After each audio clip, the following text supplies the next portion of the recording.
আপনারা সকলে জানেন যে মাননীয় মুখ্যমন্ত্রী ধর্ণা মঞ্চে তিনি ধর্ণায় আছেন। কিসের জন্য বিস্তারিত আপনারা সবই জানেন, আপনাদেরকে বলার কোনো প্রয়োজন নেই। কিন্তু আপনারা এইটা তো জানেন না, মাননীয় মুখ্যমন্ত্রী 5 দিন ধর্ণা মঞ্চ শেষে তিনি 10 কোটি মানুষকে কি বার্তা দিয়ে গেলেন। তিনি ধর্ণা মঞ্চে শেষ করে দিলেন, শেষ করার আগে তিনি কি বললেন এইটা তো আপনারা জানেন না।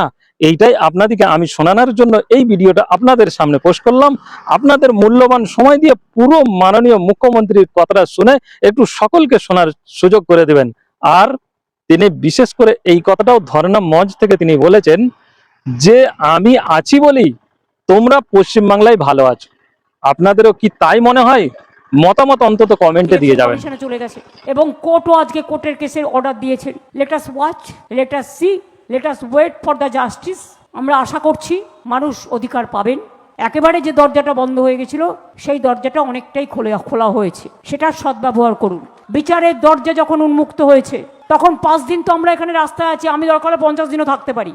আমি এখানে 26 দিন অনশনও করে গিয়েছিলাম সিঙ্গুরের ব্যাপারে পণ করে। আর দেখুন কিরকম ইতিহাস মিলিয়ে দিয়েছে। সিঙ্গুরের সময় যে লোকটা জোর করে চাষিদের জমি অধিগ্রহণ করেছিলেন সেই লোকটাই আজকে ইলেকশন কমিশন এখানে তাকে ডেপুটি ইলেকশন কমিশনার না কি যেন একটা পোস্ট দিয়ে পাঠিয়েছে। আর সিঙ্গুরের আন্দোলন, নন্দীগ্রাম আন্দোলনে তৃণমূলের জয়যাত্রা এইখানকার মঞ্চ থেকে শুরু হয়েছিল।